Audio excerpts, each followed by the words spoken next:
What is up, MMA fans? This is Tudor Leonte for Sherdog, and today I have the pleasure to talk with UFD Gym founder and Elite MMA Championship promoter, Mr. Tomi Dijakovic. Hello, Tomi. Welcome on Sherdog. How are you today?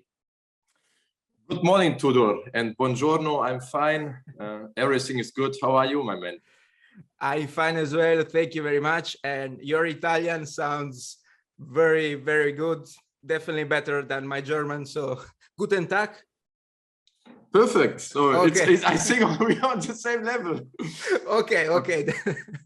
Good. Maybe I'm more in Italy than you in Germany. I don't know. But yeah. Yes, probably. When was the last time you visited Italy? The last time I was there was for Bellator in Milan. Ooh. Before the Corona outbreak, I think in 2019. Yeah, 2019 October. Yes, October 2019. I was there, you know, in the why was that? Allianz Cloud In Milan. Yes. Yeah. So yeah, I don't know. Did you have any events then since 2019 then in Milan Bellator? No, right? There was one in 2020 actually. In October 2020. Yeah, after the Corona outbreak, they did like back-to-back events in Milan. So, but still, at any rate, how was your holiday season? The holiday season was nice. So after the fight of Roberto at KSW, we went home, and then I went with the family to Croatia. You know, to my parents, with my brother Ivan. He also came there with his wife and the kids, you know. So we spent Christmas and New Year, the whole family together. And after New Year, we came back to Germany for work again. I believe it was nice. Just, you know, out of curiosity, you are Croatian and you then moved to Germany. Can you please tell us a little bit of your history? Yeah, okay. So like my grandfather, he already moved as a guest worker in the 60s, you know, at the time when a lot of people went to Germany for work, also Italian, Spanish people, Greek people, Turkish people, you know. So he went to Germany, he worked there, then he came back, then my father went there. I was born in former Yugoslavia, in Mostar. So we are original from Herzegovina. And and in 82, when I was 6, I had to start with school. My parents took me to Germany, you know, to start there with school. So at that time in 82, I moved to Germany. In 83, I started there at school. And since that, I'm in Germany. Our parents, they moved back in 2005 to Croatia, you know. So now my brother and me, we are still in Germany with our families. And our parents, they are back in Croatia. So they are living in Makarska. It's at the sea near Split. Ooh. Yeah, and then we are trying to get there, you know, at the summertime, because then it's always nice to be there, you know, with the family. For example, like in Italy, you know, when there's a seaside, it's the best time in summer. And then for the winter time, for Christmas and for New Year, we are visiting them the 7 or 10 days to stay with them, and that's it. You know, so that they see also our kids, you know, that they can spend some time with them, and family time. Yeah, for sure. It's important. I know that seaside in Germany is actually pretty cold, even in summer. So I guess the Mediterranean Sea is a little bit better. Yeah, of course. You can take the plane, you know, it's a 1.5 hour flight. So you are in Split, and then it's fantastic to be there, you know, at the summertime in July, in August, and to spend the days there, you know. It's, I don't know, 35 degrees, you know. Yeah. All the tourists there, a lot of friends there, you know, and it's always nice to be there 2-3 weeks during summer and relaxing at the seaside. You are running your gym together with your brother Ivan, who you just mentioned. When did you guys start your business? So we started with a gym in 2013. You know, we had always the goal to open our own gym. So we did it in 2013, and it was a smaller area, 2 rooms, you know, maybe 200 quadrat meters, and the development was quite fast, you know. And in 2016 we moved to a new place where is our gym now, because it was much bigger. Yeah, so this year it's like 9 years since we started to working with our own gym. Well, you know, best of luck. Best of luck. And in such a short amount of time, you actually accomplished some great things, and we'll talk about that in a bit. How, I mean, there is something that I noticed, and is that, you know, you told me that you're an immigrant, and there are a lot of, you know, fighters from the Balkanian area training in your gym. I don't know, UFD Gym is a sort of referral point for, you know, for fighters who want to train, you know, to move from the Balkanian area to train in Germany? People think there are quite a lot, but there are not that many for me. You know, we have also, of course, you have guys from let me say, from Croatia. So in 2015, Roberto came to us. You know, at that time he was 2-0, so he was still at the start of his career. Later, Anton Racic moved to us, and Sarah Luza-Smajic, our girl, she came 2 years ago, you know. And of course, we have a lot of guys under a management contract, also from Balkan. Let me say, for example, Alexander Ilic, or Ante Delia, or Savo Lazic, Vaso Bakočević. But these guys, they probably still train the most time, you know, in Croatia, in Serbia, and Montenegro. Ante Delia, he was a few times in our gym training here, you know, for some preparations.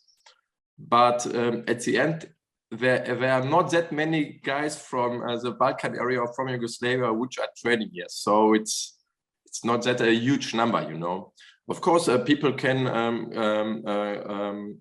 always come, but it's also not easy, you know, when you come to a different country, you don't speak the language. Maybe you're also at the beginning of your career, you're not a full pro, you need a job besides your MMA career, you know, at the start. So at that time, it's not that easy for the guys, you know, to move completely to a different country, you know, and to achieve everything you want. So probably not that many guys as maybe people think. Yeah, for sure. I didn't mean that there was just, you know, foreign fighters, but it's great. What I meant to say is that it's great, you know, to develop a sort of network to even to help your fellow, you know, your fellow country fighters and countrymen to, you know, to move from one country to another and to train in a gym. Also, you know, as you said, with the expenses, especially in the beginning, it's not easy if you don't know a language, if you don't have money to, you know, to work, to train. It's, you know, I can understand that it's complicated, and even for a sport like MMA, where at least in the beginning there are very little money, you know, for fighters to make a living out of it. Right, so that's a point, you know. So probably most of the guys who are in the gym are from the area around Dusseldorf, you know. They live in Dusseldorf or around Dusseldorf, so they come every day to the facility to have training there. Also, some guys, of course, they moved from another country to Dusseldorf to live there. They find a job, you know, and train. And but at the end, everybody is welcome, you know. If we have if we see a potential, you know, of a prospect, he's always welcome to develop in our gym, you know, to train under the coaches. And at the end, you never know what's going to happen, you know. Maybe he's going to be the next star. Maybe he will fail. So everything is possible. It's always also depends on the fighter, you know, how he wants to go the process, you know. So because MMA is really, really hard, you know, it's not like, okay, I train 1 year and I'm the next superstar. It's not like that, you know. It's evolution. You have to take over years to come on a point with someone. How is the COVID-19 situation in Germany right now, and how has it impacted your business? Okay, so we had in the past 2 years in total 2 lockdowns. 2 lockdowns with a time when the gym was closed for 9 months. So due to the pros, we also have, of course, member classes. So we lost nearly 50% of the members of the gym because people, you know, I understand they could not pay the fees anymore. A lot of guys lost their jobs, you know. They worked in, I don't know, in restaurants, in hotels, somewhere else. And not only the gyms were closed, also other facilities were closed, you know. So at that time, we lost nearly 50% of the members. So and currently, it's a little bit like the situation is like a little bit coming better, you know, because I see now members are coming back again, not in the numbers before, but right now we have more new members than losing members. Okay. And currently the training is possible here in Germany, in Düsseldorf, in North Westfalen, in our state. But you have to be vaccinated, and if you are not boosted, so if you didn't get the 3rd vaccination, you still need for every training a test for every day, which is valid only 24 hours. So this is also a big problem, you know, for the members to go every day to a test station to make a test, to come to the training. Yeah, but that's a law currently, and yeah, we have to work under these circumstances. Yeah, for sure. And some of the regulation, not only in Germany, across all Europe, it's sometimes can be really hard to cope with, you know. But still, let's talk a little bit about your fighters. And when I think about the UFD Gym, the first name that comes to my mind is current KSW 2-division champion and, you know, up and coming European fighter, Mr. Roberto Soldic. Where do we start? And actually, let's start from his latest fight. What do you think about his astonishing victory over Mamed Khalidov? Yeah, at the end, you know, I see Roberto every day in the gym. I see him now for 7 years in the gym. You know, he's a guy who's coming first, who's leaving late. And this guy is really addicted to this sport, you know. He's living for this sport. So I was not surprised. In the end, his whole development, you know, he has a huge talent, but he's a much more huge worker, this guy. And yeah, so he achieved a great result now in this last fight. He knocked out Mamed. Mamed was a legend, never knocked out before in his career. He behaved great after the knockout. You know, he didn't celebrate because Mamed was still living on the ground. And first, as Mamed again came up, we celebrated. But yeah, everybody was happy. He got a second belt. He's now after Gamrot, the second fighter in KSW history who became double champ. And yeah, we will see now what the future holds. You know, he's still under contract with KSW for one more fight. So we will see if we go now to negotiations to continue working with KSW, or maybe Roberto has a wish to move to another organization, also with 3 letters. But we will see, you know. So still we are under contract, or Roberto is under contract with KSW. And yeah, after this Saturday is also interesting, you know, to see the new constellation in KSW. A lot of guys called him out. Matella wants to fight him again. The new light heavyweight champion, Shuzigaev, wants to fight him. So I think everybody who wins in KSW now wants to fight Roberto. You know, he's a hot dog now in the promotion, and yeah, we will see what happens in the future. Yeah, I covered the event for Sherdog, and yeah, actually he was called out by Materla, he was called out by Chuzigaev. It was, you know, quite great. And I also, you know, it looked like Soldic answered to Chuzigaev call out on Instagram. I know that, you know, an Instagram post, actually an Instagram story, it is what it is. But I don't know, did you have the chance to talk with him? Perhaps did he say something about, you know, his intentions? Yeah, of course, we text immediately, you know. We are all the time connected, you know, with WhatsApp and calls. So of course, I saw this too, you know, and he's ready. Roberto is always ready to fight anybody. He fought in KSW history. He fought Mankowski. He fought Andrikus. He fought Materla. He fought Mamed. And yeah, if KSW is looking for the fight against Ibragim Juzagaev, we are ready. Roberto is ready. So this is a possibility, you know. After the fight against Mamed, Roberto said in a joke, he's going for the 3rd belt against Narkun, you know. So maybe this is also the possibility to fight Ibragim now for the light heavyweight belt. We don't know, you know. We have to sit down with KSW.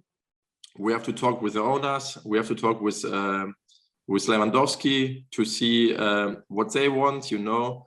But we are open for anything, you know. So we will see what Martin Lewandowski say, what KSW say, and yeah. But Roberto is, you know, he can fight Matella, he can fight Chuzigaev, he can fight maybe a 3rd opponent. We don't know. But first, you know, we have to sit down with Martin Lewandowski and to talk the situation, because, as I mentioned before, there's just one fight left in the contract, and only with one fight left, we can't fight 3-4 guys, you know. Yeah, that's tough. Yeah, so we will see, you know. We are waiting now to make an appointment, and then to sit down and talk over the whole situation. Hands down, in all honesty, hands down for me, he's the hottest name in Europe right now, and MMA promotions should rush to sign him. Well, we'll see what the future has, you know, in store for you and for him. Was that Gleison Tibau cornering him, you know, at the fight of Khalidov? Yes, with Khalidov. Yes. So Gleison is also since. Oh, Gleison came the first time before the Corona outbreak to our gym, you know, to train with us. And since that, he's coming regularly. So he came in February 2020. Mm-hmm. Then he went back to the States because the borders were closed, you know, a few days before. Then he came back in July 2020. He stayed a few months. So I don't know exactly, but let me say 7-8 times he was already here. He's coming here. He's staying for 6 to 10 weeks, you know. He's giving also classes to the pros, the grappling classes. And yeah, he also prepared for his fight at PFL last season in our gym. Yeah, we are happy that we have Gleison. He's a great guy, you know, a huge experience, nearly 30 fights in the UFC, also a legend in the sport. He's a great friend of Roberto, and he's helping also all the other guys in their process, you know, to evolve much better. Yeah, so I can say nearly, yeah, beside ATT, he's regularly here at our gym, at training here, giving classes here. And yeah, he should now also come back in the end of January, you know, for the next preparations for PFL. He's gonna fight this year also at PFL, and then he will be back in the gym. You guys actually have a quite, you know, a great relationship with PFL. You sent a lot of guys to PFL. Can we expect again, you know, to see UFD gym fighters in the new season? Yes, we had with Abus, you know, Abus was our first fighter in 2018 who fought, Abus Magomedov, who fought in PFL. He went there to the final. Unfortunately, he lost the final. And then we had also Loic Rajabov 2019 also in the final. Unfortunately, he lost also. But anyway, you know, so we had at the start a lot of guys, you know, who got it to the final also last year. We did also the management from Martin Hamlet and Ante Delia. They also moved up to the final, and this season we will have, I think, also, yeah, four to six fighters in PFL in the different weight classes. So everything is possible, you know. It's a tournament, so it's you have to always to look from fight to fight, you know. The guys have to fight 4 or 5 times in the year. It's not easy. The opponents are really tough there, you know. We have huge names there in PFL, but hopefully I'm still looking for the belt, you know, to get it one day, to bring it to the gym. Hopefully one of the guys will do it this year, you know. So we will see. Everything is possible. We had already, as I mentioned, some guys in the final, but missing always that little, you know, to get the belt, the PFL belt also to Dusseldorf. Perhaps 2022 is the year. I wish for you, you know, to take home that much coveted belt. Yes. Let me ask you about something. You know, we talk a lot about other people's promotions, you know, important promotions, of course. What about Elite MMA Championship? What should we expect from you in this year? So we had last year 3 events, you know, also probably all events under the circumstances of the COVID rules. We did it in small venues. The first one was in May without fans. At that time, we had a police hour in Germany, and no fans were allowed.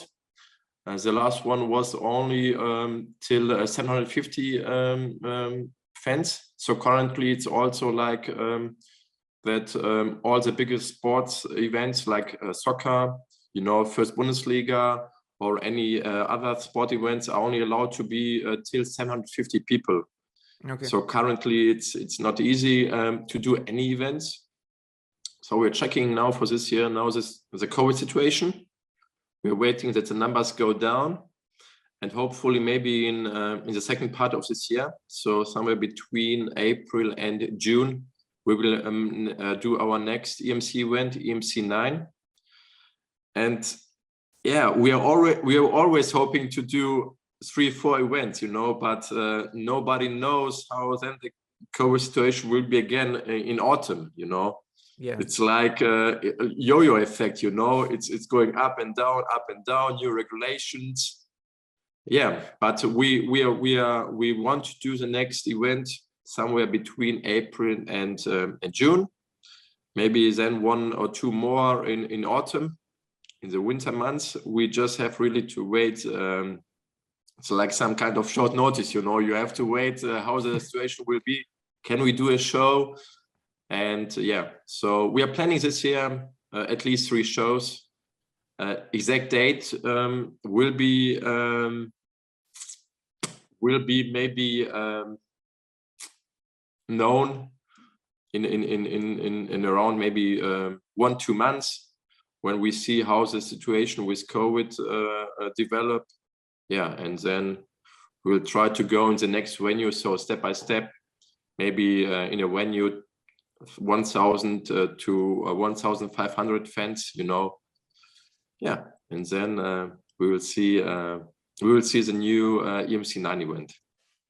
EMC, it's quite an interesting, you know, promotion, up and coming promotion in Germany. Can you please remind us how can fans, you know, online follow your events? So so far we had a deal with in Germany, or also in Europe, with Bild. Bild is Bild.de. Bild is a leading European newspaper platform, and worldwide fans could watch over Fight TV. In this year, we are planning to do our own EMC TV. So in this case, people outside the whole world can watch it on our EMC TV platform. So we are going to start a pay-per-view site. Normal numbers, maybe 5 or 7 euros per show, you know. So if you want to watch the EMC show, it's one payment only for each show. So you don't, it will not be like you have to make a contract for 12 months or things like this. So this is our plan. Yes, and yeah, we have some good names on the roster. You know, a lot of guys with huge experience, with a lot of fights, and we're trying, you know, to take over also on the roster some new prospects.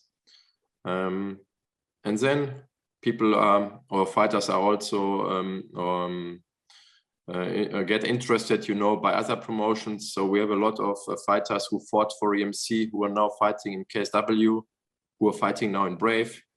Also Abus fought in the past at EMC, you know. Roberto fought also at EMC in 2017. He did a boxing match at that time, you know. We had it like a mixed gala, boxing and MMA. Yeah, so it's also a good possibility, you know, to make your experience there, and then to make the next step in another promotion. That's our aim. That's our goal with EMC, to take some strong names under contract, you know, with some veterans, but also some prospect to build them up, and then to give them the possibility to fight in one of the big promotions. Just one more question, and then I let you go. It was such an interesting, you know, chat. You mentioned boxing. You mentioned, you know, mixed galas, boxing. I focus mainly on MMA, but I know that you guys have several champions across many combat sports training at your gym, including, and correct me if I'm wrong, Manuel Schar and Agit Kabayel. You know, how do you guys handle, you know, switching between MMA, boxing? I'm just curious to know that. So Agit is also one of our guys who is from the start with us. So he was also one of the first members in 2013 who was training in our gym. You know, Agit, he came or he did in the youth kickboxing, you know. So he started when he was young, kickboxing, and then he, with 18 or 19, he started his first steps in the boxing world. Our coach Shukru Aksu, you know, he was probably he saw his talent in boxing, and he developed him. So Shukru is also one of our first trainers, coaches in the gym, and he's one of the guys who did all the process with Agit, with Roberto, Abus. So all the guys now, Lom Ali, Eskiev, so all the guys who training boxing with him, you see the development of the guys, you know, in the stand-up. And yeah, that's a point It's really everyday training, everyday discipline to get better, you know, to evolve in boxing. And that's also one thing Shukru Aksu did, you know, with all the fighters. So he's our head coach for the boxing, and he's the reason for the development of all the boxing skills of our guys. Well, the results talk for themselves. So, Tomi, it was such a pleasure to talk with you today. We actually exchanged a few emails before, you know, for the Fight Finder. So it was great to finally see you, you know, and have the chance to talk with you in person. Let's put it like this. Before I let you go, do you have any last message? Wish everybody everything, all the best, guys. Stay healthy, and yeah.